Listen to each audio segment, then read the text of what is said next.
You may be in your schoolyard playing when the signal comes. That signal means to stop whatever you are doing and get to the nearest safe place fast.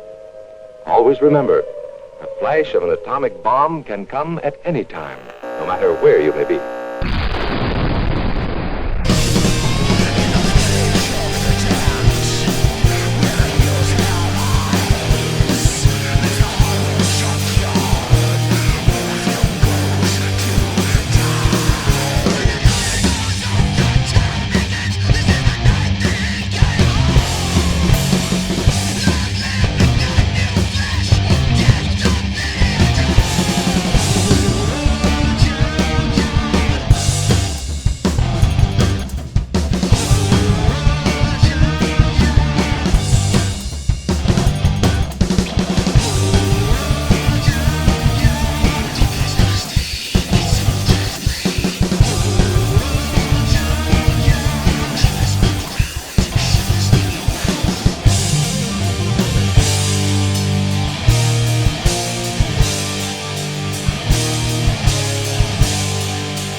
Yalla, everyone.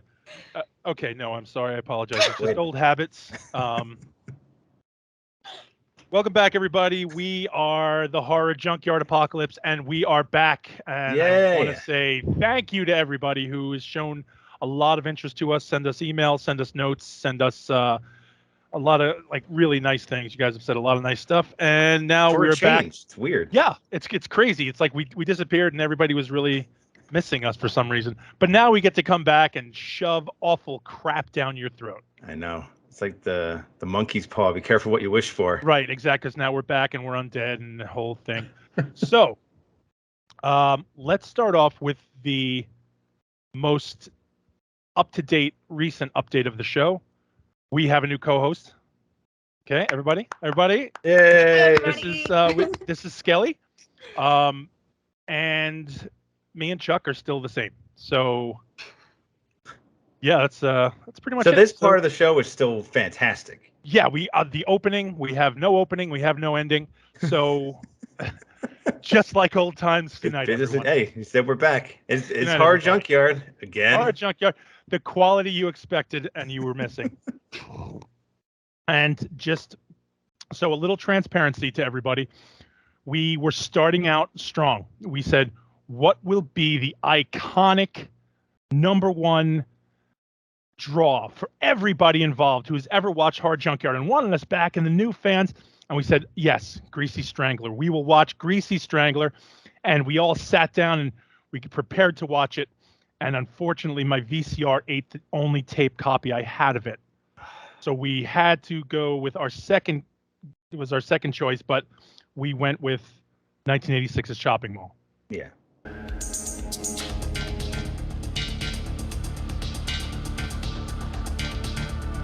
Equally good, equally as strong. I will say possibly slightly stronger. Just a little bit. Slightly stronger return. Yeah. By one of Kelly Maroney's over aquanetted hair. It was amazing. Like that was an hour of work here, okay? Carried the movie.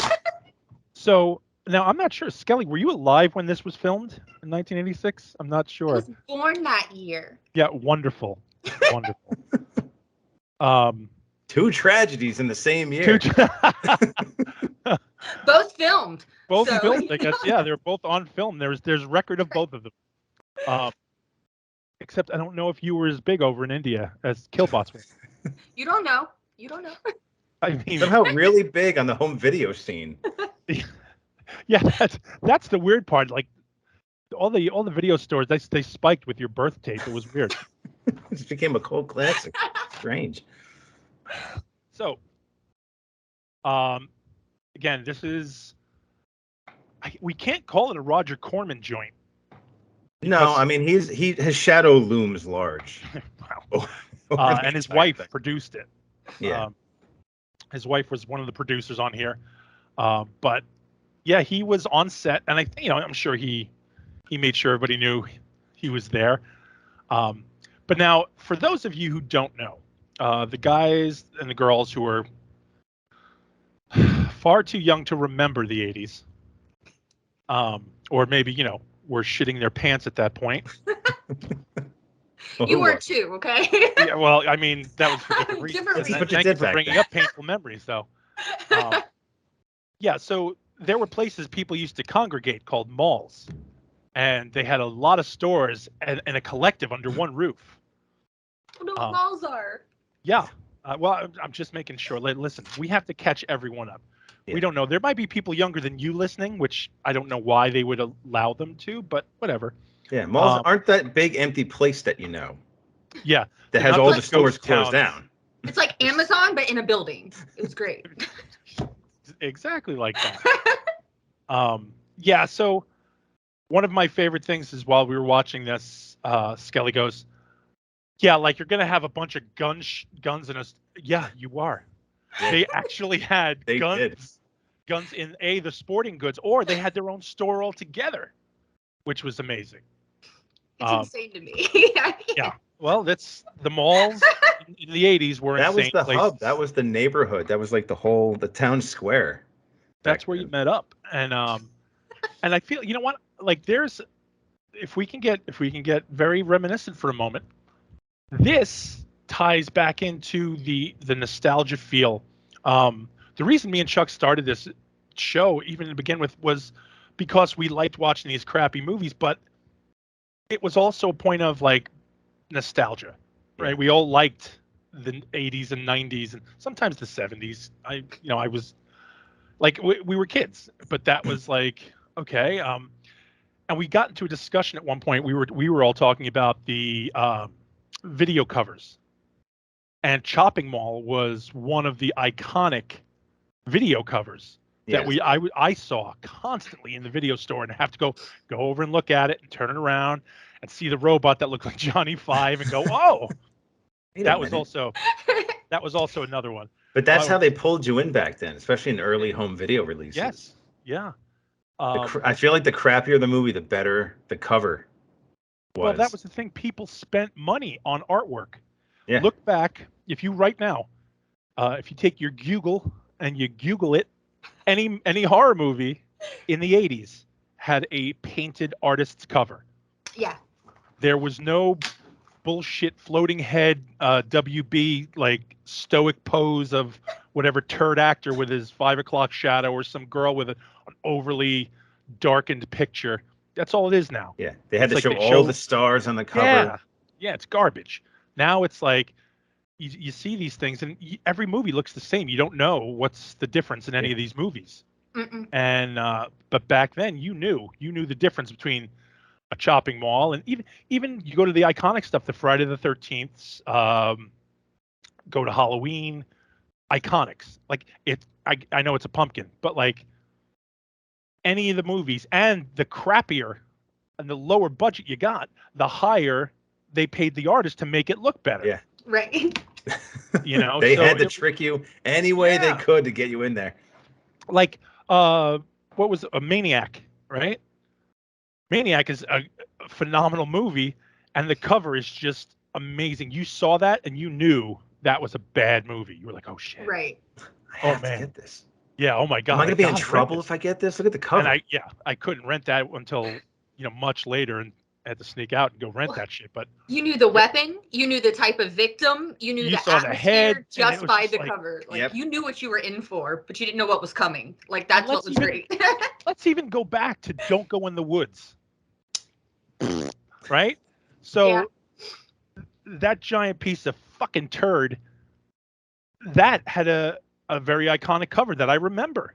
Mhm. I Yeah. remember seeing it. And it's like, well, and I never, it's just, and we watched it and we suffered for it, but whatever. I think even today we got tricked. We was like, okay, this might look pretty Yeah. decent looking. This could be then good. we got the other ones that, but every movie, honestly, look at every movie we've ever reviewed, and I think everybody has had a pretty decent cover. Even The Pit, it had a Yeah. really kind of evocative cover.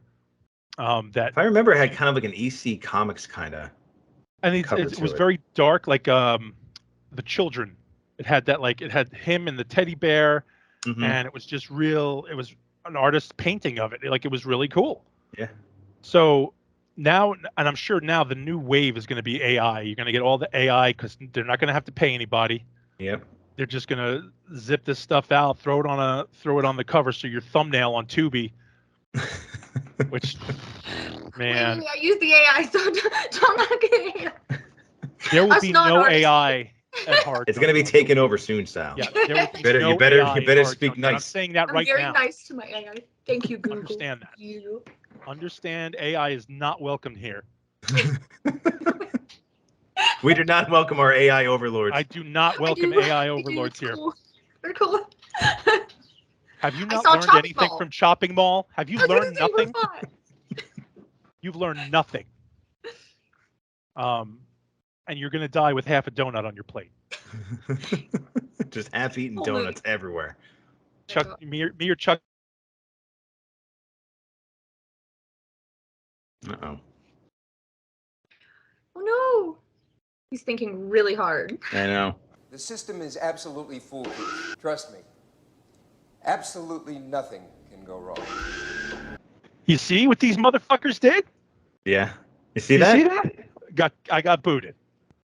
Oh. Oh, you're still Yeah. up. I can still hear you. Yeah. Well, no, I got booted. I just saw the whole Skype thing restarted for me. You know what? I don't care. Fuck Yeah. you, AI. AI is not going to ruin our time. I don't care how much lightning hits the house. Fuck you, AI. I'm not putting it over. Our time. Love you, AI. You know what? Those scientists love the robots too. Look what happened to them. I thought that you just got taken out by the Securitron. To protect a bot. 2000. Protect a bot. Those robots were protecting them all.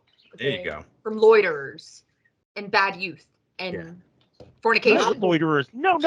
Okay, ma'am. Loiterers mean they were just hanging around and not buying anything. These were set off after the mall was closed. Okay, so let's touch on the They were movie not now. buying anything, so. So wait, whoa.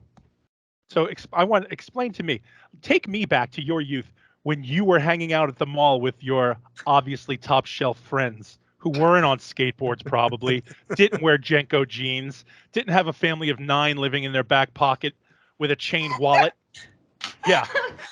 That was completely made of duct tape. If you want to keep coming at me and my Jinkos, let's go. Yeah. What? While you guys were spending your lavish earnings at the mall. We were in the food court. Yeah. Here they go on their skateboards. Yeah, 1 plate of fries, please. What an orange Julius. 1 orange Julius, 72 straws, please. Sorry, I didn't hang out at the almond shop in the gun store. House of Almonds or That's the 1-2 punch of entertainment. Oh man. So okay, let's break down this movie. We start off with pretty much one of the lamest presentations of a commercial. Very reminiscent of RoboCop without telling us it's a commercial. Yeah, I was so lost. They just showed some dude who just strong-armed a mall jewelry store. And then brought a gun, no less. He brought a gun to break a window. Then the Protectatron 2000 asked him to drop it. and he shot at him. And then, obviously, once he was done with the bullets, he threw the gun away because you can't reload those things. Once it's out, you don't need it anymore. And then he was subdued by some sort of electronic stun gun thing. And then it said the end, like all commercials do.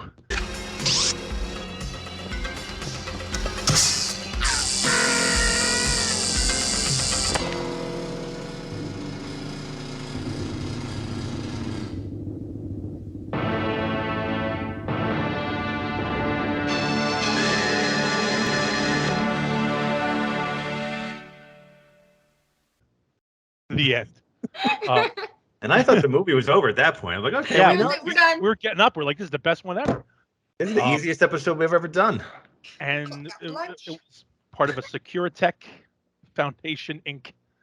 And then it turns out that was part of a larger presentation of 20 people in the mall. Not any employees. Still no empty. employees invited. No employees from any of the mall, because I didn't see any slackers or any yuppies who worked at Chess King or Gap, or I didn't see any of those people. Nobody from House of Almonds came. No one from there was no representation of House of Almonds. Slavic's jewelry was nowhere to be found. And these are all the heavy hitters in that mall too. Yeah. I mean, at McDonald's, there were no McDonald's employees. So this is honestly one of the funny things Skelly says. She goes, "It looks so much like Johnny Five," and it was like, it couldn't have. This was an original idea. This is a completely original idea. But then you guys did do research, right? You guys, Yeah. What did you find out about the timeline? It actually was based off of the body design was Johnny Five, and then the head was Alpha Five from Power Rangers. So it came out just a few months apart from each other, but yeah, no, it's and yeah, well, they came out in November, right? Like a Short Circuit came out in May, and this came out in November. Yes. Yeah. He's like, I'm telling you, there was a barbecue or a party, and they were like, dude, I got these killbots in the back. Movie. I just watched this fantastic movie called Short Circuit. Can we do that? Hey, I don't know, but I was watching the Power Rangers. You were watching Power Rangers? No. But if I did, like that head. You know who's the coolest guy? You know who should be the star of that show? Alpha. Yeah, so what's his name? Director and Stuart something. Again, I took notes and don't have it. They wrote the script. Well, they sold the movie. Yeah, before they finished the script. The script, yeah. They just had an elevator pitch and a treatment. And that's such a Corman way of doing that too. It is, but it's not. But again, Corman would have been the last guy to put the money up. But he did. Like him and his wife, they produced the movie, and then again, I guess Corman showed up and swung his legendary cock around and was just like, "Hey, everybody!" And he got some regulars. We had a lot of regulars in there, which was really cool. And I know Skelly was. She didn't know Uncle Dick. She didn't know who Uncle Dick was. But you know what? She'll learn. That's the thing. She's willing to learn. Hey, I'm studying. I'm doing my homework. Watching. Trying to act here. Again, we need to tell people about that. If you get a chance, go to your Google and look up the on YouTube's. Look up Dick Miller telling Corey Feldman to shut the fuck up on the set of The Burbs. Tom Hanks just watches on. I think it's like Rick Dukeman and Bruce Dern. They just stare at him. And Corey Feldman starts fucking around, and Dick Miller just goes, "Hey, kid, shut the fuck up. Some of us are trying to act." it's pretty much one of the most amazing clips. That just led to Corey Feldman's downward spiral. What else could you do with those shoes? Shut the fuck up, kid. We're trying to do some acting. I think that's when he went. Like that was his first time he did the drugs. That day. Dick Miller yelled at me. I'll never work in this town again. That's just broke his whole psyche. And somehow it was, I'll go make music. Yeah. God damn it. I know. Dick Miller didn't yell hard enough at him. Dick Miller should have struck him. Crush him more. Should have given him 5. Just hit him with a bolt of lightning. So speaking of bolt of lightning, we have these Protectortron 2000s. Yeah. And the big pitch, nothing can go wrong. Nothing can go wrong. This is foolproof. Nothing can go wrong. The system is absolutely foolproof. Trust me. Absolutely nothing can go wrong. We had some amazing cameos from Mary Warnov and Paul Bartel, who, by the way, all of their lines, improv. I don't know if you could tell.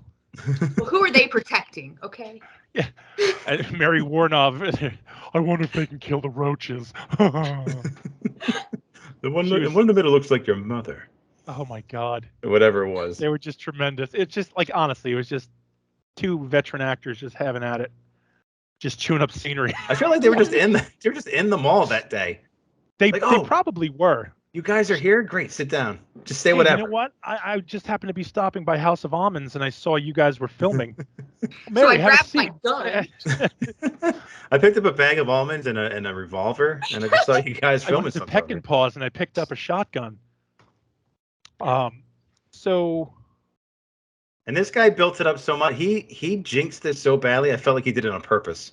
Dr. Yes. Stan Simon, the Like young he hip knew doctor, it was going to happen. He knew the first lightning bolt that came along and he was going to said, do this. "This is foolproof. All you have to do is show your card, your ID card." Now, Yeah. I knew people who worked in the malls. They forgot the keys to their goddamn stores. I worked in the mall Really? at the Candy Barrel. No, you didn't. Yeah. Um, I forgot my keys a lot, so I'm agreeing Right, with this so- statement. so Dead. Protectatron 2000 would have instantly killed you. You would have been, God. Maronied.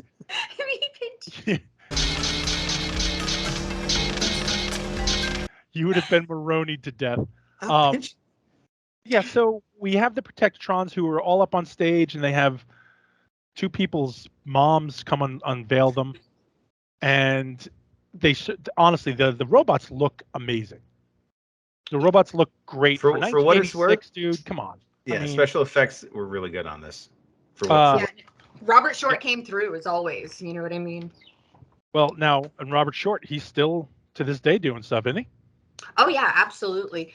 He's still working on things like Legion, and there was X-Files. Some of his older work is like Splash. He won the Academy Award for Best Makeup in Beetlejuice for Everybody in the Afterlife. So I mean, it's he still does things for video games, but his big thing now is these interactive haunted sites. And he actually builds up these special effects haunted houses for people to walk through in these locations. It's pretty awesome. It's like it's intense. His page, it just goes on and on. I could be here for like an hour or more just talking about what projects he's worked on.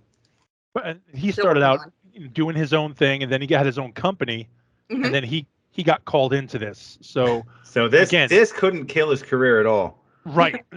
So what he built 5 of these, 5 of the robots. Yeah. In case something happened, and it was like We are frozen. yeah. Good. Okay. So yeah, that 5 was, yeah, they built 5 of these. I'm sorry, you threw me off because I put it in chat, so we didn't say it out loud. But that's fine. You'll learn. You'll figure it out, Candy Barrel. Your turn in the Candy Barrel, kid. Get in the Candy Barrel, kid. Lucky thing is 2000 Maniacs, where they put the nails through the barrel and roll a chick down the hill. So, you don't know. So they built 5 of these things in case something happened during one of the stunts, but nothing ever broke down on a Roger Corman picture. Go figure, right? You thought they'd never make it out with any of these things by the end of it. Yeah, somebody was going to die, and then you figured they were going to, they had people ready to put in these things. They had frames like on wheelchairs and like really mundane stuff, like just basically low budget solutions to all of it. But they didn't need it. Like it all ran great. The remote control that they had hooked up, it ran so smooth. So it was awesome.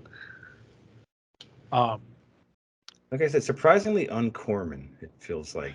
Well, that's the thing. I think he wasn't so much involved. Well, he showed up on set for the first few days, right? Yeah. And everybody was a little nervous and they didn't know what to do. And then he just gave the okay. It's like, all right, you guys are doing good. Yeah, it was like, Roger Corman's here. Oh, God, Roger Corman's here.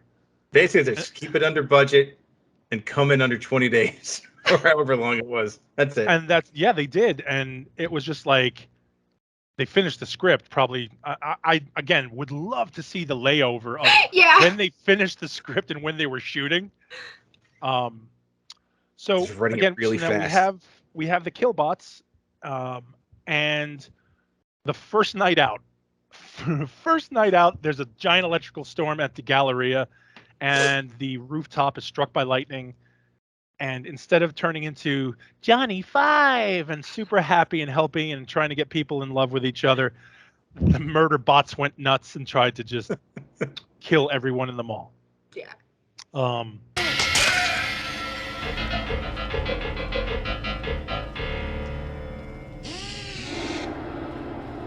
They protected the mall.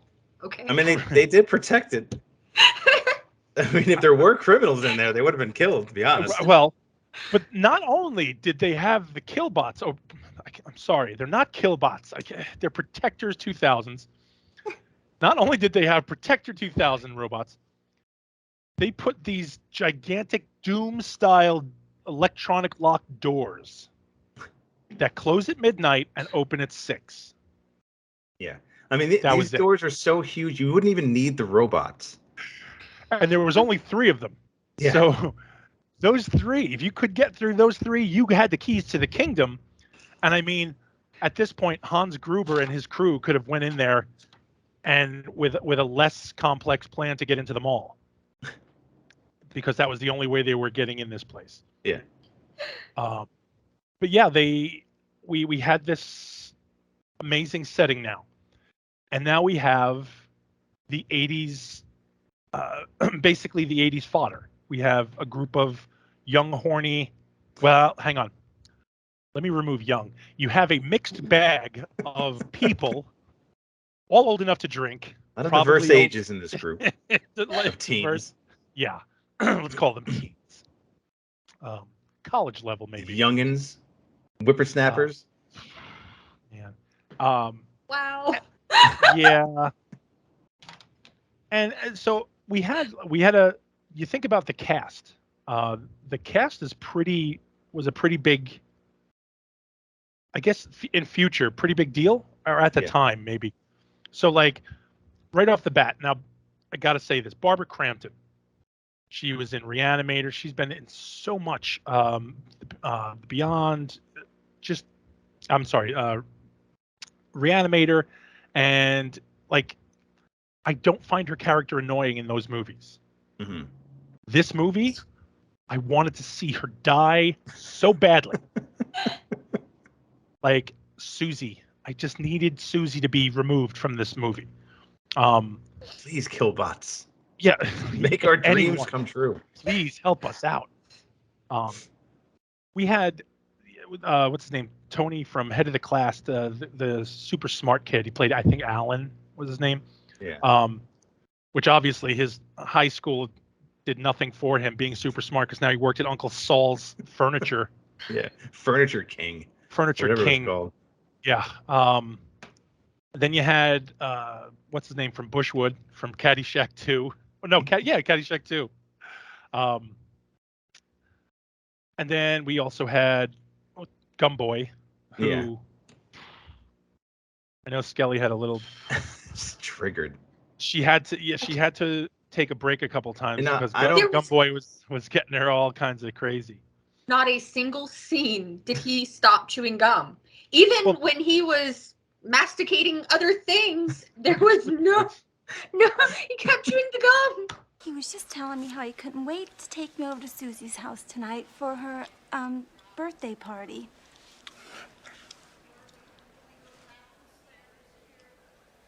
Well, that was his funny thing.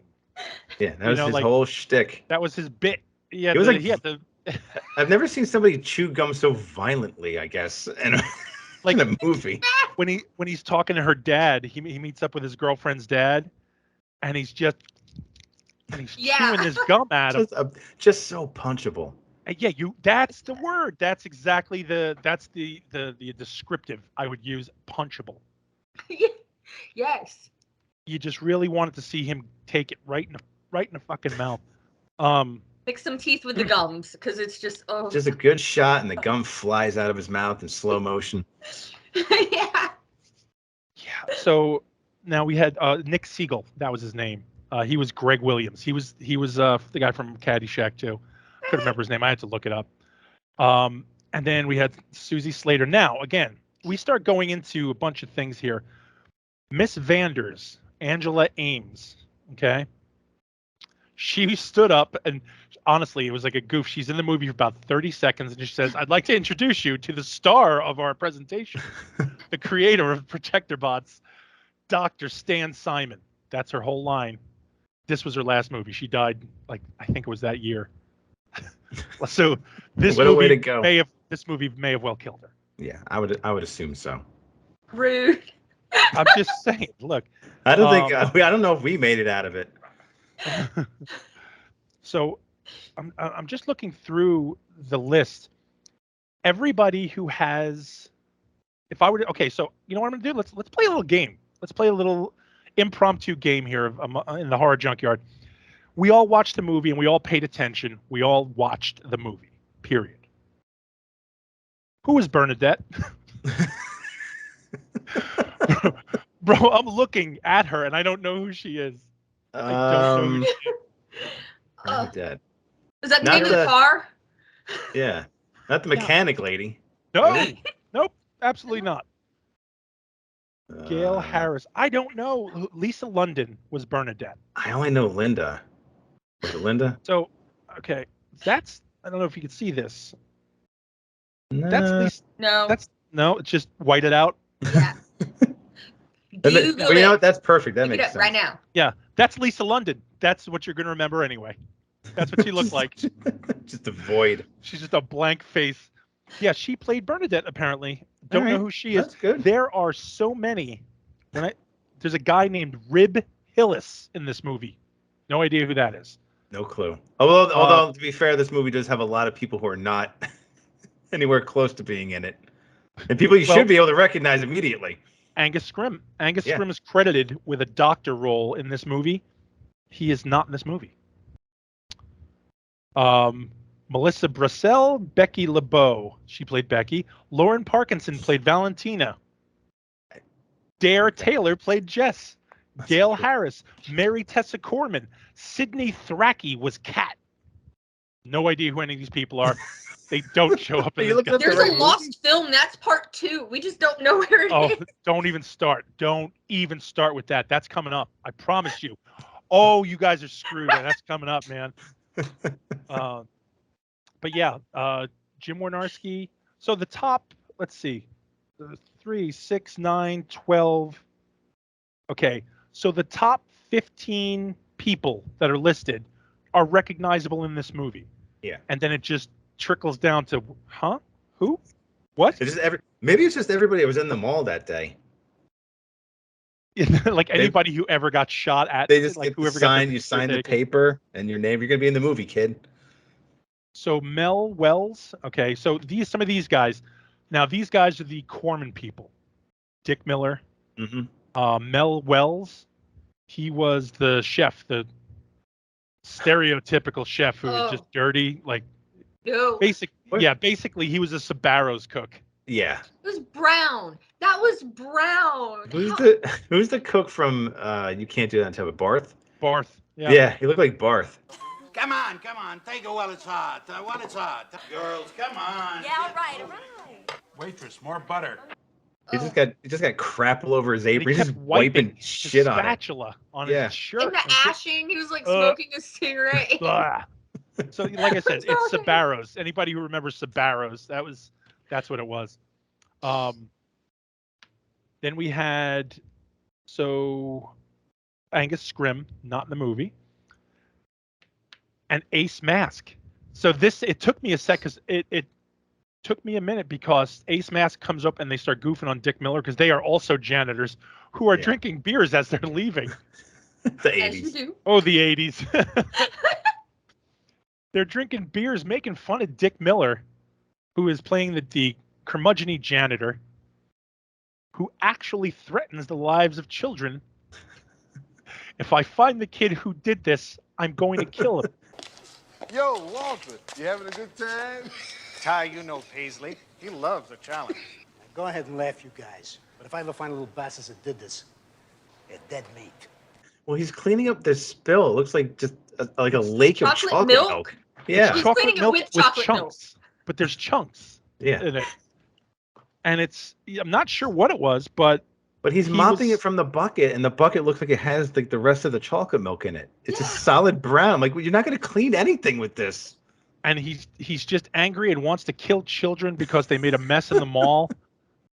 And it's like, this is your literal job, sir. You have no reason to be this angry. Supposed to be here doing this. Yeah, I feel like, but I can commiserate with him because I remember, working in a nursery school being like, if I ever catch the kids who left these blocks on the floor, I'm going to kill them.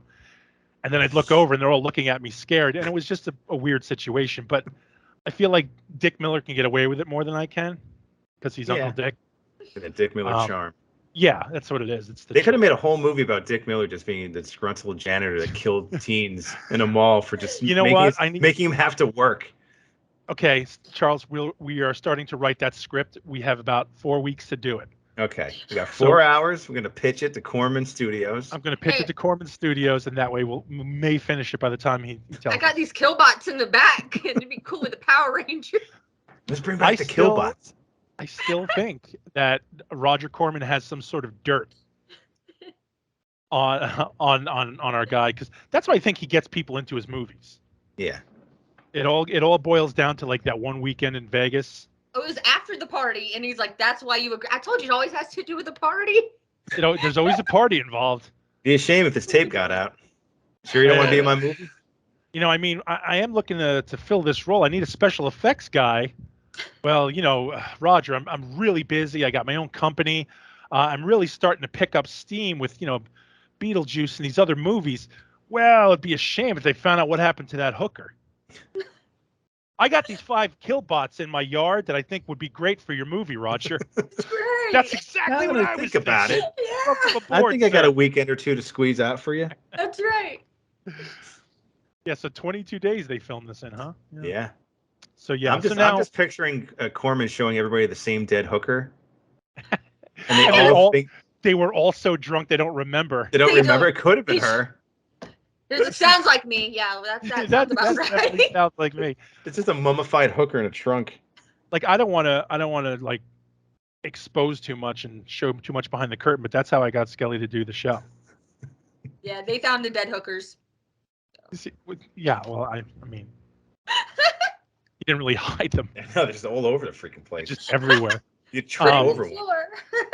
So we have these teens. I keep saying teens, and it's not true. Well, we have these young adults. In the context of the story, teens. They're all having an after work party where they're all going to hang out and bang because, well, what you do in the 80s? Well, no, that's what you do at your uncle's Furniture King. So, you got the beds. Things, you got beds and couches, dressers. Yeah, I mean, I want you guys to think about this. Think about going into a Raymore and Flanagan and being like, "Hey, it would be really cool if we had a sexy party here after work." Really? Invite your friends. Yeah, we're gonna set you up. We're gonna hook you up with another girl. So Tony Adele gets hooked up with Kelly Maroney. After a drastic makeover. Drastic makeover and collar, glasses back on, tousle the hair. 80s makeover. Look good, kid. This guy's a stud. Clark Kent, put your glasses back on. We don't know who you are. We can't recognize you, sir. So now we have the couples. So it's what, 4 couples? Yeah. Yeah. It was Rick and Linda. It was Susie and Greg, and then it was Mike and Titties, and then Kelly Maroney and Tony Adele. Ferdy, that was his name. Ferdy. Yes. Seriously, like, come on, like you're not even trying at this point. Well, you had to have like the loser nerd name. But like, I mean, it just I don't know. It was not good. I would have rather have seen, what's his name? Eddie, the guy who did Snap, Crackle, and Pop. He did Eugene in Grease. Eddie. Yeah. Yeah. Yeah.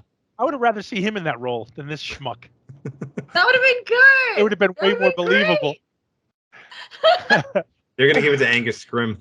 He was going to play her date. That'd been great. Oh, that'd been fantastic. And everybody just sold it. And he just had the sourpuss on the entire time. Oh my God, I don't know why I watched this. I'm so scared. I should have told you about that. Yeah, there's a lot of Easter eggs in this too. like they're watching the Corman movie, Attack of the Crab People, or Yeah. some crabs from space, whatever it was. So they immediately show that Kelly Maroney is a wholesome, good girl. She's a daddy's girl, and Nerdstrom is going to go on a date with her. And immediately, if they would have had the rights to Dreamweaver, they would have played that when they saw each other, because they spin her around in the chair like she's Dr. Claw. Like, they spin her back around, and he's like, "Whoa, you look like my mom." Cause it's like Kelly Maroney. She either looks. What did you say? She looked 12, 14 or 40. Yeah. That's it. Every line. It depends on the angle. Yeah. Yeah. So yeah. So again, this party was sponsored by Better Cheddars. Better Cheddar's paid handsomely for this product. They were placement. pouring them on each other at some point. Well, that's what you were saying, like initially, where they could just have products in a movie. And they're like, whatever, don't care. What are you gonna do about it now? The film's already been made. Yeah, what are you gonna take it back? What are you gonna say? No. Yeah, Nabisco wasn't gonna turn it down. They fuck, and then McDonald's and all the places in the mall.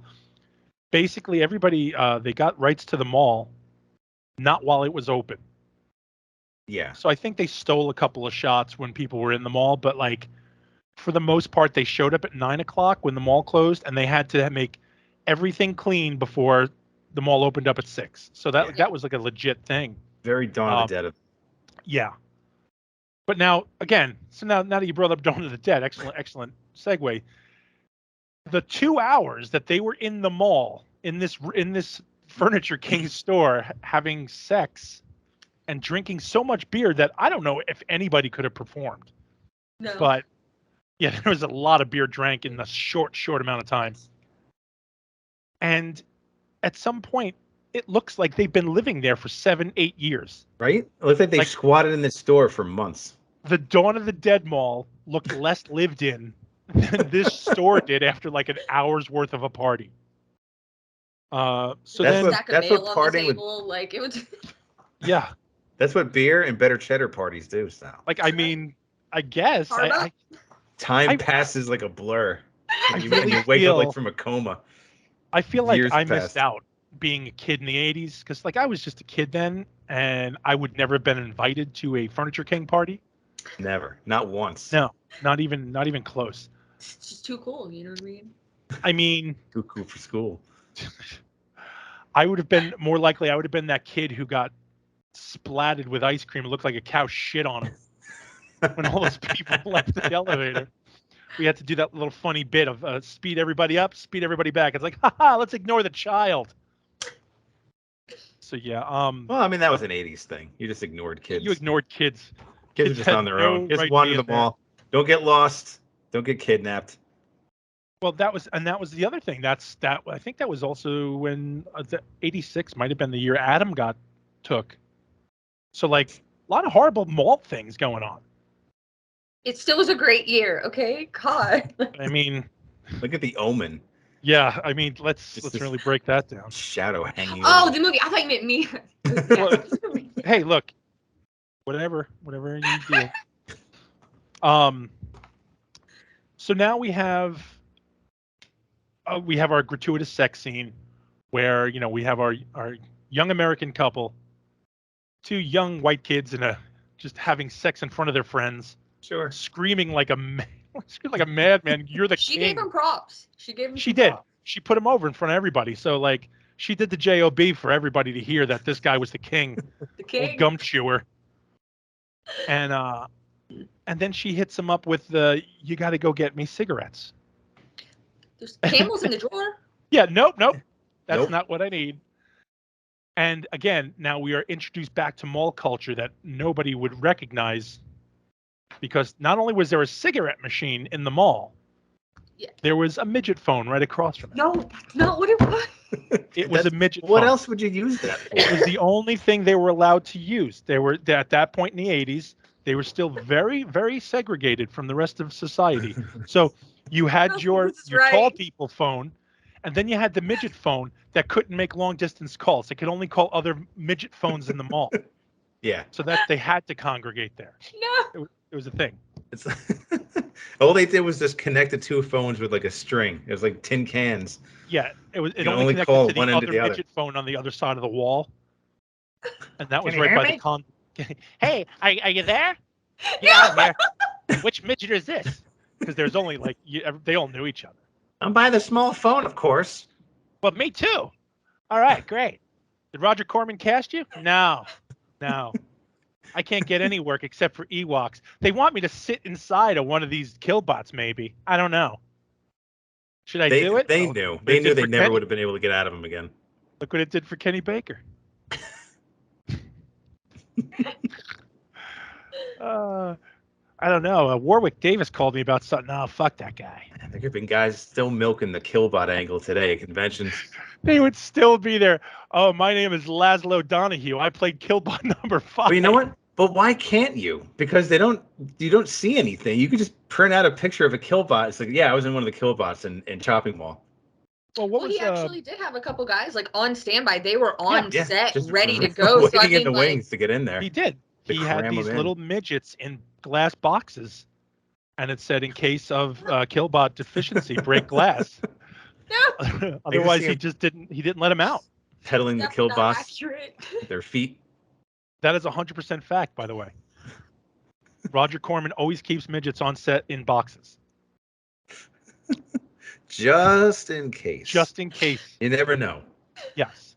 And hookers and well, I mean, the dead hooker. You don't want to mix them up. Gotta be ready. yeah, Gotta be he ready. might. Sometimes he keeps them in the same box because how much space do you need? Yeah. Well, if you're going on a long flight or something. Well, gotta he economize. honestly he just recycles old refrigerator boxes for that reason. He just puts the actor in the bottom and he puts the hooker on top. It's fine. Gets hungry, has something to nosh on. But anyhow, so we have our first kill with Gumboy, and for some reason, no, I'm sorry. No, we I missed apologize. We missed our technicians. Yeah. Yes. It's so easy to He forget. was still eating I was gonna say he was still eating the donut. So Yeah. we had time. Yeah, we our technician. It was what was his name? I know they named the technicians in the film, and never actually said their names in the film. Yeah. Well, Marty. It was technician Marty because Garrett Graham, who played Bud the Chud, and he played in Back to School. He played in Sidekicks. I'm not sorry, not Back to School, Sidekicks. He was the English teacher. Yeah. And so he played the technician, and he kept calling out for Marty, who was smoking technician. Back in the day, you have this $1 million equipment. You keep your styrofoam cup of coffee perched right on top of that shit. Just blow your cigarette smoke all through the electronics. All through the electronics. Must have fucked something up because they had monitors there, and the monitors had nothing on them. Nothing on it. That's what's static. so great. Because they kept spilling the drinks and it was They're just setting awful so all over the great. machines. And that's doing that stuff. You just that's what your set designers are there for. To make sure we have lights and buzzers and shit goes off. Nothing on those monitors, man. And the blinking, these guys are technicians, and they had a blinking clock next to it because they couldn't set the clock. And I'm assuming that's just to show us that the power went out in the rest of California. It's nice to know that no matter what the job, just inept idiots are just gonna work it. I mean, back in your day, did you guys know how to like actually work electronics? I mean, but then again, I'd never be hired for this job. Yeah, I was never going to be a technician to be in charge of killbots. Yeah, I'd be Dick Miller sweeping up chocolate terribleness off the floor. I mean, let's see. So what? Like, I guess like 10, 15 years later, it would turn out I would be a security guard doing literally the same thing. Did you go on a killing spree? You start killing people in a mall after hours? No, I sat in a room reading a book. And as I was watching the building. Just sit at your desk and don't do anything. Right. Just make sure the building doesn't burn down. Especially Claire's. That was pretty much it. No, not in a mall. God, are you kidding me? I didn't have that kind of prestige. It wasn't that kind of prestige, man. I was in a factory, and they were just like, just make sure the place don't burn. Okay, no problem. So we lose our two technicians. of which, again, Killbots, they were alive and started like looking at each other. Like they were giving each other the Iggy, like, let's kill this guy. Let's kill this guy. And then it went into like, he opened up, he was going to shoot his darts, and then he turned around, he shut the door real quick. Like it just didn't make sense. Like they were only hiding been alive and for like sneaky, 10 minutes at this point. but they knew enough to be sneaky. So after they kill our two techs, and then they kill Gumboy. And they hid Gumboy's body. Yeah. Like, so if the cops were to show up, they'd be like, well, they said there was a body here somewhere. And I guess the Killbots just hid it. And so now they had to lure the spare technician into the room.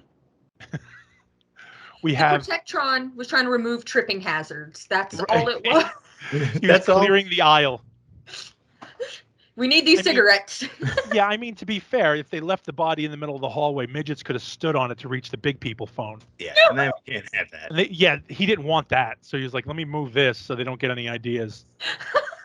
Those people are wily. No. I mean, that's what the script said. I was just I'm paraphrasing the script. This is just Roger Corman. It's not us. Right. That's not me. Jim Wynorski wrote this. In 4 days. And he voiced all of the Killbots. Yeah. Killbots, yeah. Yep. So we have Susie Slater, who played Leslie. She was Tits McGee, who, again, we were all struck with the same thing, and I think it was Chuck who said it. Like she goes, Mike, hurry back, and she shows him her cans after like this hour-long session of banging each other out, and she's like, hurry back. And Chuck was like, why? You already got everything you needed. We already really just did everything we possibly could to each other in this place without a sex swing. Yeah, with 10 other people watching us. Right, with all your friends here. Checked a lot of boxes here, lady. We got nothing else to do. We got nothing else to do. What am I rushing back for? So her death actually was pretty amazing. It was a pretty good, honestly, it was a good kill.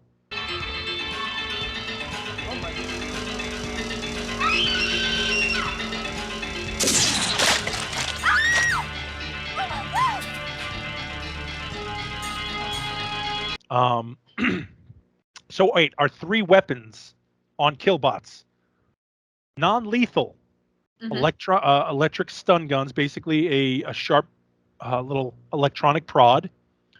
We had knockout darts, which would drop a man unconscious immediately. They said that. And then a cutting laser, just to get through in case of obstacles. Yeah. Like we can't get into Wetzel's Pretzels. We need to cut through the gate. Annie Ann's is shut tight. We need to get in. Trapped in there. But now again, they were the Killbots were released, one on each floor at midnight, and they only covered the mall proper. They didn't go into stores. So on paper, this all made sense, right? This all makes logistical perfect sense. Nothing can go wrong. Yeah, nothing could possibly go wrong. That's what Dr. Simon told us. It's foolproof. And why would Dr. Simon lie? I mean, he can't. He can't lie. So we lose our two, the best, pretty much arguably the best looking couple in the crew. Mm-hmm. We lose them, and now everybody's in a race for their life.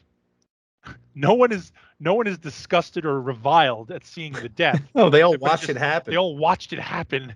They all just see her get her head completely blown off, and they're all just like, oh no.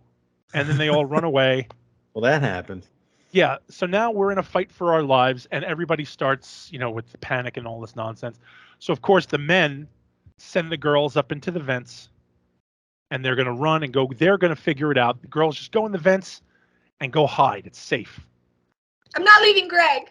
Yeah. Well, for no reason. And at no point did the Killbot, even if they would have went back and showed a computer screen just showing jargon, even if you would have did 010 run, 020 run, and just do that screen scroll, it could have at least showed the killbots working into the main computer and fiddling with the vents. Yeah. Or the like maybe temperature. turning the air up on them. No such thing. The girls are crawling through the most giant vent in history, and they're all sweating. And they're like, why is it so hot? Why isn't the air conditioning on? And Kelly Maroney, who doesn't work in the mall for longer than a week and obviously doesn't know about the killbots, were like, the killbots must have fiddled with the air conditioning and the thermostat to cook us out. What?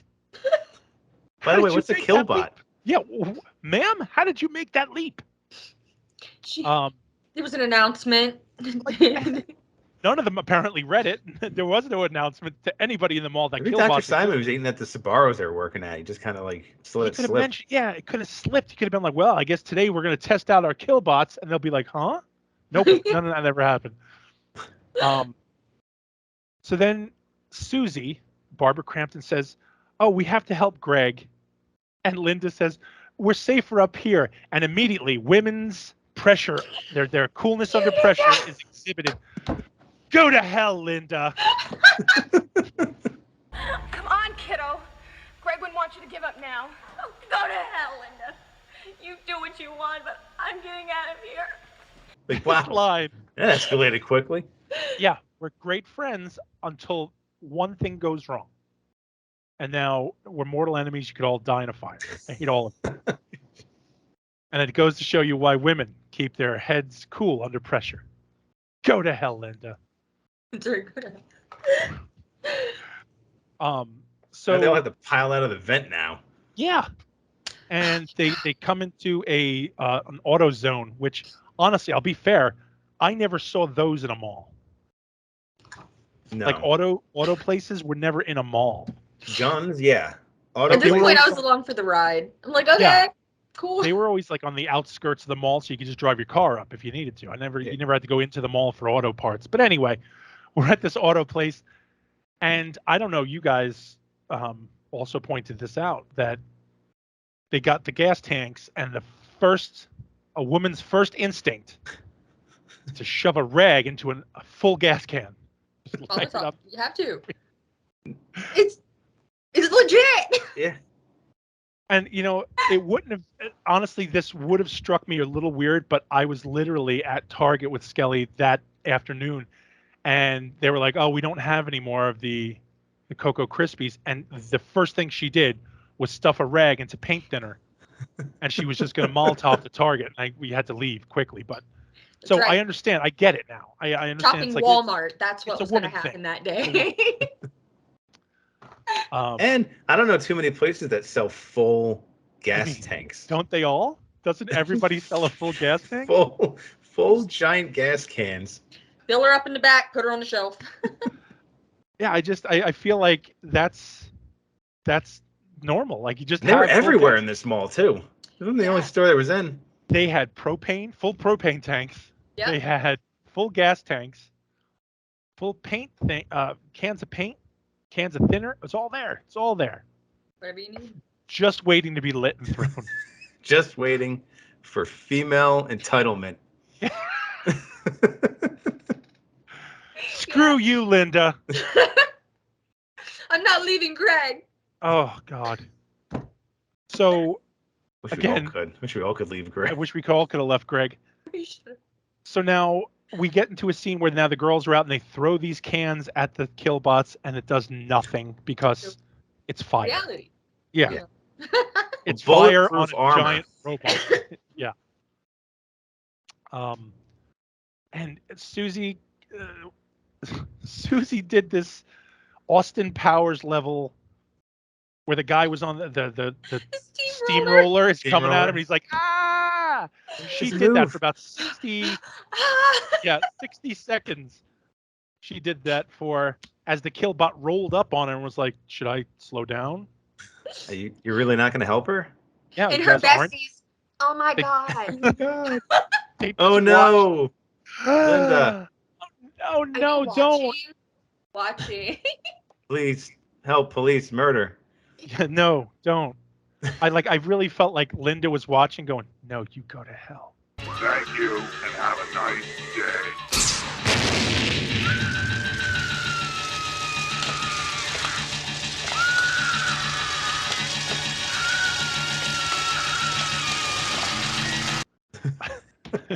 You go to hell, Susie. Should have left Greg. Yeah, Hope you the should have just killbots left killed you Greg. twice. Yeah, so she was set on fire, which was kind of funny. It was good though. Like they did a really good job with it too. Like I was. Yeah. The practical effects were really good in this. They were. And they even did the G.I. Joe Cobra differentiating lasers from the eyes, so you knew different robots. But I felt a little robot racist because they all looked alike, and I wasn't sure who was shooting what. I know. They should have given them all their own personalities so you knew. Oh Well, I think Wynarski, when he voiced them, there was an inflection that he's like, should I do an accent with this one? They were like, no, just stop. Just do the same You're a thing. robot. But how are we Just able say, to tell them just say apart? have a nice day. Come on. Well, we'll put 1 and 2 and 3 on them. We'll put little badges on them. It'll be fine. And again, these were all run by remote control. These were legit remote control cars. Yeah. Like, and they all worked through the whole Very the whole impressive. picture. I was. Yeah. I mean, seriously. At one point, they showed it turning the corner, and that thing was flying. Yeah. Like that killbot was going fast as fuck. I mean, like the wheels and the wow. tracks weren't all connected. You know. Well, I mean, they were using skate trucks for most of them, so it was kind of cool. But like, you're just like, wow, tank treads. I get it. No, it's cool. So again, now we're seeing the guys who are working on some gigantic misconstrued plan of we're going to destroy these things. I still don't know what the idea was supposed to be. Lure it into the elevator? Yeah. And blow it up? Blow up the top. Yes. I guess. Yes. So they were taking these propane tanks. Well, first they went in the Peck and Paws and got all their guns, right? Yeah. And everybody loaded up with their guns, and Rick had to look like Chuck Norris from Invasion USA because the way he was shooting from the hip with his arm out, and he had like this satchel of extra ammo, and he had his jeans on and his jean shirt. He was all set with his Canadian tuxedo. He was ready to go. So And great. So yeah. nice. And the other douche, Greg, was dressed like a young accountant. And then our other guy, Tony, oh God, Ferdy. He just had his Florsheim shoes on and his wingtips and his collared shirt. Oh God. So now the guys are just taking tubes and wrapping them around propane tanks on top of the escalator, on the elevator, like they're doing something. And they're like, this is how we have to get up and down the stairs. Meanwhile, there are steps to the, about what, 15 feet to the left of the pull elevator. back. They don't even have to pull back far. They pull back slightly, and you can just see the stairs wrapping around the backside of the elevator. It's like, dude, guys, it's right there. What are we doing? Why are we farting around with the elevator? It was every botched D&D plan. Yeah. Where you're overcomplicating the plan. It's like, guys, there's just stairs over here. And I mean, like, repeatedly, we had to tranquilize Skelly throughout the movie because she would get frothing, going, "Why are they doing this? This doesn't make any sense. Why are they even bothering?" How explosions occur. So we had to just boom, we had to trank her a couple times. The blowgun, just relax. Cattle Skelly, it's prod okay. works It's good. the 80s. It's the 80s. You didn't have to worry about those things. Yeah, you don't. It's okay. It's fine. Movies are not about the tiny details; they're about the big picture. Hope not, because also, I mean, according to most of these people, mannequins explode. You shoot mannequins, they will blow up, and beds. Robots apparently can't sense heat either, so just to let you know, it confuses them. So if you stand behind mannequins or dog food, you can befuddle robots. It's a fatal design flaw in the killbots. That's right. If only we made them see through kibble. How are we supposed to plan that out? How are we supposed to know that this was a terrible weakness? And like, I feel like everybody over dramatized everything. Like, so Greg lost his girlfriend, obviously, and he just completely snapped. Yeah. They were all in the Sbarro hiding. Yeah, they had that moment where they had like their safe. right? And they're Time all to reflect on the day. Now let's catch up on what happened. Let's recap. They're just like, oh man, and he asks a simple question. Simple question. Why didn't you stay in the vent? I told you to stay in the vent. None of the girls wanted to throw Susie under the bus. Girl code. Nobody wanted to speak ill of the dead. And it was like, nobody wanted to say, well, your girlfriend was a giant asshole and she forced her way out of the vent because she was losing her shit. Nobody said that. They just kept saying she wanted to come help you because obviously you're a total inept puss who can't fight off Killbot. We told her to break up with you months ago. But she didn't. And he just says, and he comes back with very calmly. He's like, you were safe there. Why didn't you keep her there? That's very normal questions. Yeah. So then Ferdy hits back with, hey, she didn't do anything. Leave her alone. I'm telling you, you should have kept her there. Look, she told you what happened. Why didn't you just leave her alone? Shut up. You just shut the fuck up. Like, first of all, go fuck yourself. But number He's like, two, oh, you think you a man? yeah. At that point, now we've just turned into Lord of the Flies and we've devolved because now he points the shotgun at him. He's like, you shut the fuck up. And you're like, whoa. Escalated so quickly. Yeah, it escalated so quickly. And meanwhile, like, you would think that maybe only a half hour to an hour has passed.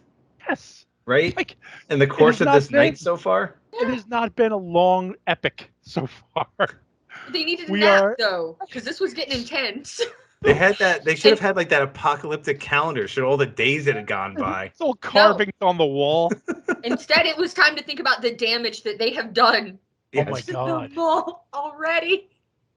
She's punching in on her thing, which Also, by the way, guys, in context, we've been told already that they are mechanics. Yeah. They had a whole scene where they're fixing the car right outside. Well, she's fixing the car. He's an inept idiot. He tried to fix the car First time, every time. Right. She had to and he's step just in. like, oh well. And now we also realized we were given the information that they were just married, and all the money, all the wedding money that they got was sank into the business. Yeah. In which the one guy couldn't fix his own car. Right. And that's the mechanic I never want to go to. Where and this has nothing to do with man or woman. If you're a mechanic and you can't fix your own car, but then your significant other does, you're a piece of shit. Get out of the business. Right. You better be the secretary. Okay. Right. You better be the pretty one in the office. That's right. So we have that going on, and at no point. Okay. Also, Linda the mechanic, she's the one who starts stuffing rags into gas tanks. And Kelly Maroney actually calls her out on it and is like, you seem like you've done this before. I survived 3 Killbot sorties, lady. Yeah, like, and it comes into no play in the movie. Like, I don't know, maybe is there a director's cut that we're missing? Because you would think, like, the mechanics, they'd be able to, like, deprogram the robots or, like, disassemble, like, something where they could, like, shut them off. If we break a track or something. It was the other cast. Like I said, it's the lost footage. You don't know. It's that Justice League director's cut. The extra 2 hours on 2.5 hours of chopping mall. So again, now we have character development. It just kind of doesn't go anywhere. They just kind of glance over everybody's life in this. We just know that they're couples. And whether they were together for like, I think 6 months, they said. Yeah. And it's like they were so in love. It was just like such a thing that this guy was so heartbroken that he's going to point a gun at another fucking human being. So then he's pretty much rogue on the rest of the movie. Yeah. Because he's just like, he's cracked. It's like a death wish now. Dude, you've been in a stressful situation for roughly 10 minutes. And you just cracked. You've already gone nuts. And he would have went cannibal. To be fair, I think that's any guy that has spent 2 hours in the mall. They start to crack and they're going crazy. I mean, especially listening to Barbara Crampton go on and on and on. Do that stupid striptease she did. Ugh, what is going on? It's just amazing. So now, more inside baseball about Kelly Maroney. Because I'm thinking about the boobs in the movie. So it was Barbara Crampton and Susie Slater showed their cans. Yeah. Kelly Maroney did not. She was the good girl. Yep. But she replaced Dana Powell. Dana Powell was from Friday the 13th, Part 3. She wouldn't do the movie. She was hesitant to do the movie because of the sex stuff. The sex stuff. Your character doesn't do it. And Jim Wynorski wanted to date Kelly Maroney, so he put her in the movie. And Kelly Maroney's like, yeah, I'll do it. There was no sex stuff with her character. Allison didn't have it anyway. No, Allison Parks is her character, who is apparently is named after a porn star. Mm-hmm. Okay, So like, everything that set this up. Jim Wynorski has set this up to be the ultimate predatory project. Lost footage.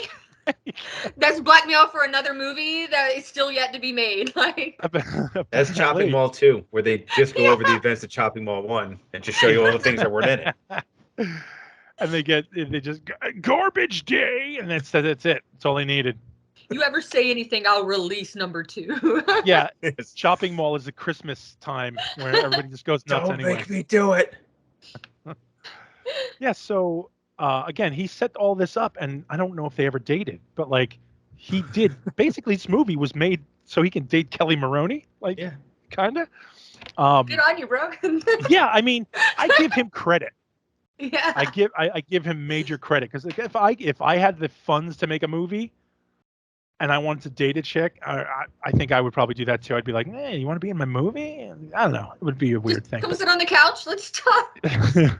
Let's discuss Chopping Mall 7. We got you for 10 more Chopping Malls.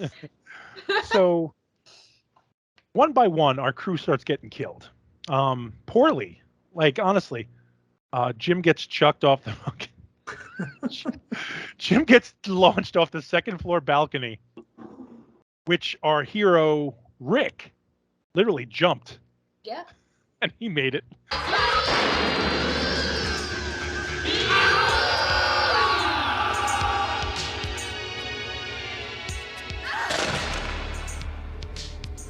you. Have a nice day. But Greg took a header. Yeah, he tucked and rolled. Greg just took it head first. And then his wife got killed. Yeah. And then he went suicidal and jihaded right into for the no side reason. of it with the mall Zamboni. Yeah. Yeah. He drove the mall Zamboni into the killbot, which destroyed it. Rick, no!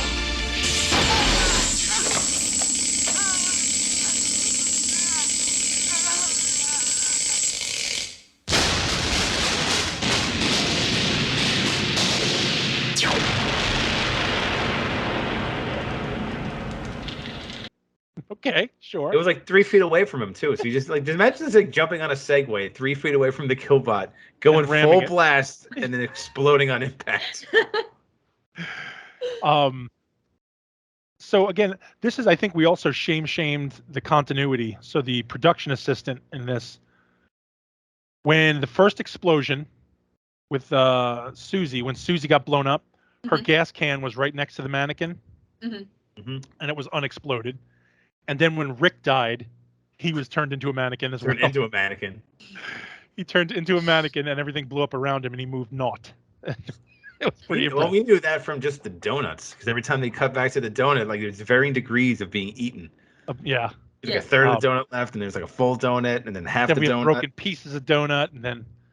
So yeah, the continuity people were sleeping on the job here. Continuity. Again, I mean, well, didn't they have like two of them? They're called production assistants, yes, and they share the responsibilities of you got to write this stuff down in a book. That was I was impressed when I learned that that was an actual job of people, because you've seen so many mistakes in movies. You're like, people do this for real? But yeah, it's a real thing. They don't do it well, but they do it. Yeah, they don't do it well, but somebody apparently did it. So we lose our cast one by one, but they are also taking out the killbots slowly. Yeah. Very slowly and poorly. Very slowly. There's only 3 of them. There's only 3 of them, right? But it seems like you're Their not numbers sure increase? if they're dead or not, if the one died or it was just knocked over. They're And then hiding sets its in the shoe oh my store and getting God. bored. Oh my God. So I think Skelly learned that not all malls are abandoned in the 80s. They actually had activity and stores in them. But that this mall, this particular mall, had a junk drawer, apparently, Storage shed. Right? where every store just threw their shit in it. They were just like, oh, we have all this AC extra ducts, like you Yeah. name it. There's pipes, like just random pipes. There was a G.I. Joe helicopter in There was the dragonfly copter in there. There was pony I wanted in the 3rd grade. Christmas decorations. Like, this was their attic. This was the mall's junk drawer attic. And so now these things are roughly the size of soda machines. And at no point should they be silent. Nope. But they just pop out of nowhere, and it's like sneaking up on everybody. They just start up. Kelly Maroney, who has shown now also, much like in Night of the Comet, that she is a enlisted man's daughter. Yep. And she actually snatched the gun away from him and shot and blew it up. She's like, my dad's a Marine. Time. So great. People were shooting automatic weapons. Yeah, they had rifles, and that's what being in the Marines teaches you. Just like take it 2 seconds to aim at something and pull the trigger. Exactly. Yeah. Take a moment. Yeah. And everybody looked at her like, wow, you're impressive. You're a girl. Like, because it was the 80s, and be fair, like, girls were stupid. Girls were dumb. And girls just never stayed in the vents when you want them to. Yeah, they just, if you would have been safe. But then she's like, my dad was a Marine. And everybody's like, oh, like, huh? Again, this just didn't That's come all the back into explanation play. that you need. It didn't come back into play. And it would have been great if, like, Tony Adele's character, Ferdy, was like, he put on a fucking Pope outfit. He was like, oh, my dad went to church once. Oh, so you're the Pope. I get you. Got it. I guess that's how it works. So we go through this thing where her dad's a Marine. And so we're like, okay, cool. This Kelly Maroney, who we do know, Night of the Comet and all this stuff. So she's going to be the tough chick. This will be cool. She gets trapped by a killbot who starts he's going to pinch her nipples. He's going to Maroney her. And she just starts screaming for this idiot. Ferdy. And, like, okay. I want you all, just for 1 second, let's slow it down for a minute. And I want you all to imagine you have to scream for your life the name Ferdy.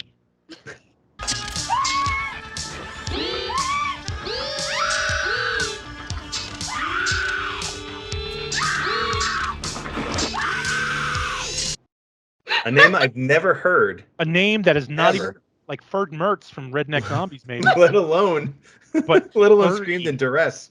Yeah, but now having to scream this and be real, because she was screaming for real, like she was in peril. I would have thought they had real killbots off camera, just ready to fucking. They were just take her head pointing off. guns at her at this point, because again, Jim Wynorski did want to date her, so he's like, "Do you want to go out Saturday?" Ferdy! So she screams for this idiot to come save her, and he comes clip-clopping back up the hallway. Yeah. Now, again, this dunce could not hit an elevator with a gun. But now the killbot is in between him and her, and it's like, you want him shooting at that? Like, And he gets, for some reason, the killbot decides to go after Ferdy instead of her, and now chases her, and he Supermans the gun. He shoots all 6 bullets once again, and then throws the gun at the killbot, and they show the direct spot on the killbot where the gun hits and bounces off. Like, we were going to see a special thing where he hit the special spot on him, the weak spot. Nope. The gun just bounced harmlessly. Just another spaz throwing his fucking gun away for no reason. Stop right there. Allison, get the hell out of here! And then he picks up the fire extinguisher and goes, and throws it like a girl. And the killbot like catches it and throws it back at him and knocks him out just flat. And you're like, okay. Catch, Dad. Yeah, here you go, dummy. And then we go back to it, and now Kelly Maroney's on her own after seeing the guy she just met tonight. And she cries for him because she's like, oh, he was so nice. I see blood. Yeah, I see blood, so he's dead, obviously. Has to be. He wasn't even the killbots knew he wasn't dead, but they were just so embarrassed by him. Like, he's not even worth. He's not even worth getting killed now. You poor schmuck. She called for you? Yeah, you're the help. You're gonna date that? Ugh. Yeah. Hey, we're doing you a favor, Maroney. So, there's a big chase through the mall, and we get to the paint store, which was actually a paint store. We were laughing about it because we're like, that's not even a real paint. There's no store that's gonna allow you to destroy their entire storefront and inventory. Oh, this place did because it was a real paint store. Yeah. That was paints. Yeah, and so she just starts throwing paint all over the place.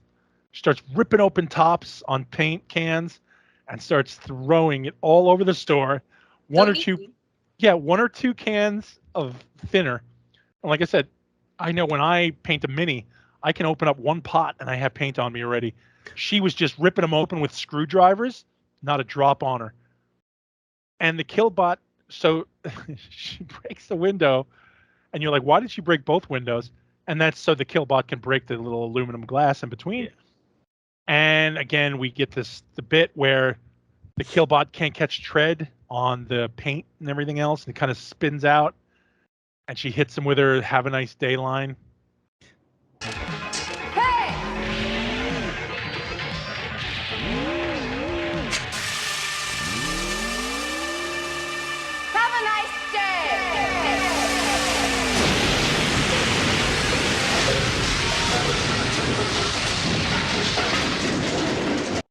Pulls out the flare she took earlier and lights it up, sets it on fire. Boom, boom. We have our big grand finale where she destroys them all.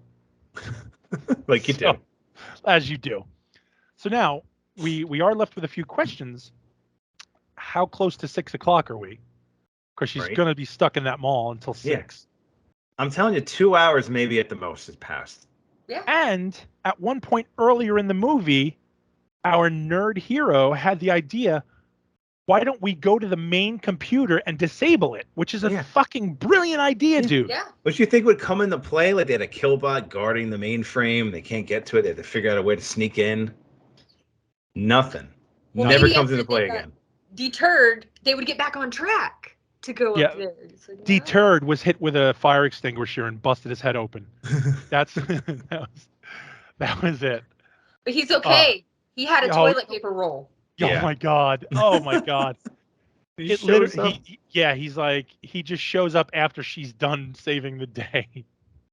And he's like, hey, I'm okay. And he's got this bloody toilet paper roll. And you're like, ugh, wish you were dead. So again, like now we're just left with, it's like, wait a minute. Did they kill 2 or 3 robots? Because again, they don't look alike to me. They don't keep track of them. No, there's zero tracking of any of these robots. And we end the movie with a robot approaching the camera and saying, have a nice day.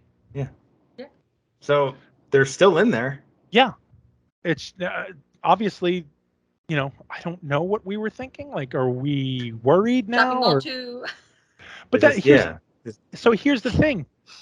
It wasn't like they're going to take over the world. No. Yeah. They just doing their job. Like, yeah, it wasn't like, oh my god, that means there's a killbot still out there. No, it just means like the mall sucks over there. So once the mall opens in the morning, they're not going to be killing people, right? Maybe. Or, who's going to get, the first, unfortunately, the guy from Florsheim Shoes who's like, oh, I got to go fix my whole thing. And he's going to get wiped out by a killbot. Because what nerd goes to work early? I mean, the janitors that were like talking smack. Yeah, they're talking shit. How could they get in through the fucking 3 feet of steel? 6 a.m. 6 a.m. they open. Oh my gosh. So unless the lightning like struck all that out too, because this building was not grounded. And then the doors start killing people. So now, Chuck, you were the one who discovered this mall was super famous. This mall was a character in and of itself. Yes. Well, it's the Sherman Oaks Mall, the Sherman Oaks Galleria. Galleria. And it's the same one they used in Commando. And I think Fast Times. Mm-hmm. And they said you can tell just from the elevators that they're in the same place. Probably shot within the same time frame too. When was Commando coming out? I think that was about the same year, right? Oh. My God. At that point, Sherman Oaks was like, "Hey guys, we hit our stride. We're gonna hit the big time now." First Chopping Mall, then Commando. I think Commando was 89. Might have been an 89, I think. Oh, 85. Really? Wow. No, I Sakes. think it was mid 80s. So, in November 2011, Dry County Entertainment acquired the film rights to Chopping Mall. Like they went out and got these. They acquired these rights deliberately. Either that or it was a card game, and they lost it. But the remake was going to have a supernatural twist. So it was set to be produced and written by Kevin Bocard, which I don't know who he is, and directed by Robert Hall. Now, Robert Hall was a special effects owner, I think. I believe he was just a special effects guy, but he died in 2021, and as of September 2023, nothing has materialized. So I don't know if that's going to happen. They spent $350 for the rights for nothing. And the original film that was going to be called Killbots, it just didn't test well. Yeah. They were kind of like, Well, they thought that parents would be confused. That would be like a Transformer style like kids movie. That would have been hilarious. I promise it's not. So the original cut of the film, it ran 95 minutes, but was shortened significantly after poorly received screenings. So yeah, I mean, crap, push that out. So here's the thing, Chopping Mall, as much as there were so many flaws, it's one of those things that the flaws make it worth watching, because it's a good bad movie. This is one of the good. Yeah, this is one of the good bad ones. It's an entertainingly bad movie. Right, exactly. These are the movies. This is the movie. This is a prime example of the type of movies that need to be kept alive, because you don't get them. You don't get stuff like this anymore. However, we did get stuff like this a few more times. We got a few more types of killer robot movies. But now, what was it? Jim Wynorski said he'd never seen the movie Trapped. Mm-hmm. Yeah. In which the Dobermans, they were genetically altered Dobermans protecting a place, and they kept people in the place. So like there's a guy trapped in a store or a mall. Yeah. I think it was either a mall or just a store, and he couldn't get out. He swears he never saw it. No, impossible. Never possibly seen it. Never saw a short circuit. Well, that's the thing too. He admitted to stealing the short circuit idea, but he can't ever say he watched Trapped. No. That was 1977. God, no, never. You only admit to one theft, not multiple. You can't. You just at that point. So definitely one of the 80s movies that I think everybody needs to see, even if it was before your time. You definitely need to watch. I know Old you did. Candy Barrel. Listen. So you were a champ. You. And here's the thing. I feel like that's a big reason why I asked you to come kind of be a part of this, aside from the blackmail, is because you never really watched these movies, and also you were not born on some of these movies, and I feel like your opinion on it, I'd like to see other people's opinion, and who are actually going to watch the movie and tell us, hey, this was stupid, this was not. Watching you get a little rabid about common sense and logic, we're gonna work that out. We will work that out of you, because these movies are gonna beat that out of you. Trank darts are expensive, so it's only gonna get worse. Yeah, so if you guys do want to donate to us, I'm sure you can, because we do have to keep trank darts on hand. Stun guns, trank darts, non-lethal, Killbot style stun weapons. Right. I mean, little pinchers. I can only use these little pinchers so much to keep you here. Man. I know, and it's like, if we Kelly Maroney you enough, it's just, I don't know. I feel like you're going to get desensitized to it. Yeah. So yeah. You know what I also realized in this movie, and they never came into play again. They never, Dr. Stan Simon never got his comeuppance. No. You would think that the guy that created the Killbots that went crazy, they would have dragged him on the carpet. They would have killed him some point in the movie. right? Like the monster killed its creator. Yeah. Very and it never happens. Frankenstein sort of thing, and it never happens. He just was gets off. away. He was doing blow off those two chicks who pulled the sheet off the killbots. He was far too important. He had a metal name tag. Like he was. He had a printed legit. name. Yeah, he had a Yeah, it printed was name legit. tag. And the Usually rest of the doctor's people. not your MC going out there to explain That's what the killbots are, but I want to know who the rest of the people were with written name tags. Like maybe that's all of the people, the cast. We'll have to go back through and like pause it to see on the name tags. Do you think that They were. honestly he was like maybe Barbara's in there somewhere. Whoever Right? the name. yeah, what her name was, Georgette, whatever the fuck her name was. I don't know, man, but like As far as I know, he just gets away with it. And well, we did have again a lot of those girls are like the beauty pageant girls who just were walking through the mall for some reason. Yeah. Yeah. Fully in bikini, ready to go. Yeah, there was a lot of bimbo in this movie. I mean, Warnarski needed a backup in case Maroney fell through. He's like, well, got these other chicks. What I can guess. I grab? He wanted to remind her of her place. He's like, I could replace you at any I moment. could replace you with any of these idiots. That could be you. Angus Scrim walked off way before this happened. He's like, I'm out. I can't do this. He was just in the mall that day. Yeah. Angus Scrim actually dropped off Kelly Maroney because he was dating her at the time. That's why he was in the movie. I'll meet you by the midget phones when you're done. Don't talk to anybody. Meet me at the midget. So definitely, everybody, you guys all dug Chopping Mall then? Oh, fantastic! Oh, absolutely. Yeah. And did we learn anything? I feel like we need to know. We all need to have some wisdom taken from this movie. So many life lessons. Yes. So, Charles, give me what did you take away from this movie? Well, I mean, I had always thought that, like, you could solve your problems by throwing lit cans of gasoline at it. But this movie taught me that no, that's not the case. That does not work all the time. I mean, it's a solid plan. You'd think. But it's growth. We're here for growth. We're here to make sure we grow as well as the other people who enjoy our what we put out. And I never knew stores back then just stocked those things. Full cans of gas. Yeah. The 80s did not give a shit. Skelly, what about you? Don't be such a picky smoker. I mean, this whole thing could have been avoided if she would have just taken one of the Camels that was in the desk, but she needed that Virginia Slim. And no, she should have been like, you know what? Camel's great. Let's go round 2. Take a nap till morning. Everybody would have been alive. Yeah, I was just thinking about that. Like, if had he not left the store, would that not have triggered the killbots?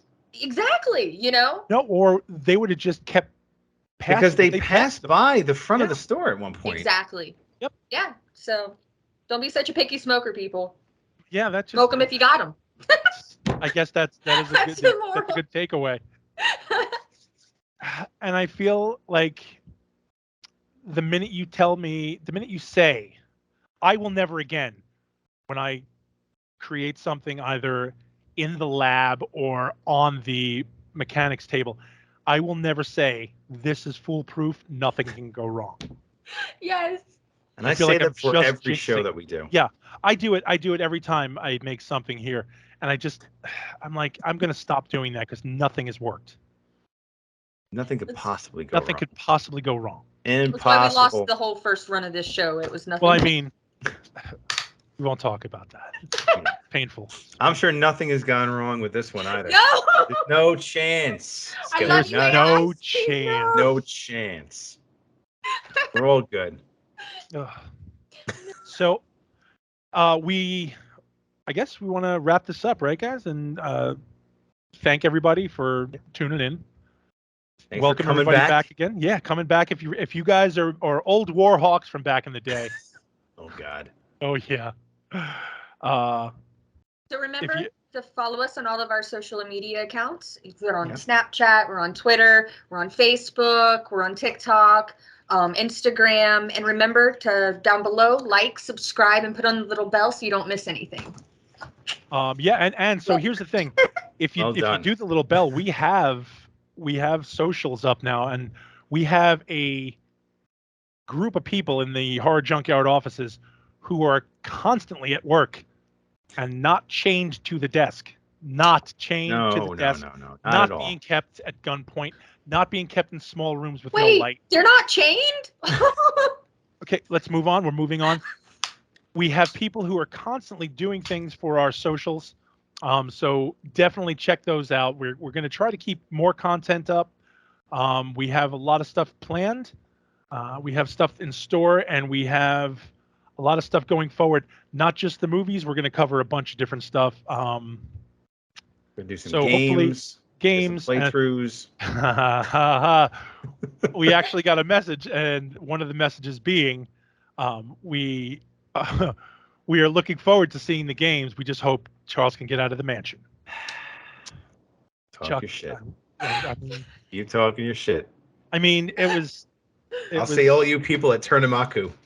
Oh, once we get that started. We need. There's going to have to be a horror junkyard Turnamaku where we all have our fighting. It's a fighting tournament to the death. We're going to have that. But yeah, so I know we're on the PlayStations. We're on Steam. We got a bunch of different places we can reach you fuckers at. And, all over the information superhighway. Yeah, we got what, TikToks now too, right? That's right. All on Crazy. the webs. TikToks, The Gmails. Gmails. HJA@gmail.com. Oh, it's with HJA show, right? That's right. HJA show at Gmail. Let us know what you want us to watch. So our next show, we are going to do Greasy Strangler. Yes. So we're gonna come back on that. We're gonna come back strong. Second show, we got to come in.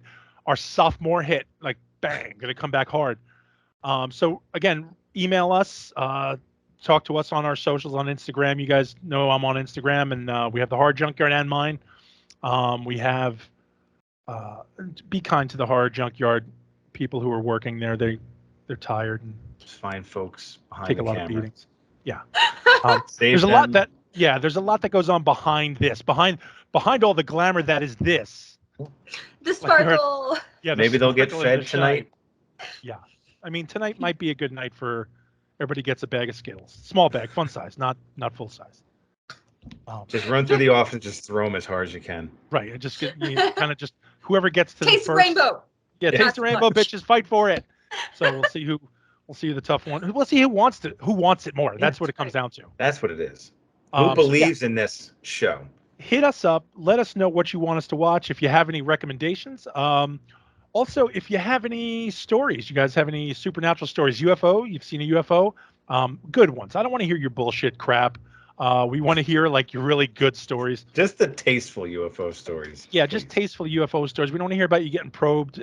It was a hooker. It was a male hooker. It wasn't an alien. They're Relax. Corbin. Family show. keep it calm. Yeah, so hit us up, let us know. We'd love to hear from you guys, and we look forward to doing live shows. Maybe have some of you humps back. Drag some of you back. Drag some of you scumbags back. Pull you guys out of the pit. Troglodytes. Where we left you. In the Canadian pit. So again, guys, thank you so much. And we look forward to giving you guys a little bit more content this time. You guys got anything to add? No. Just subscribe. Subscribe, do the bells, and do the thing. All right, now everybody, fuck off. Fuck off now. Get the fuck out of here.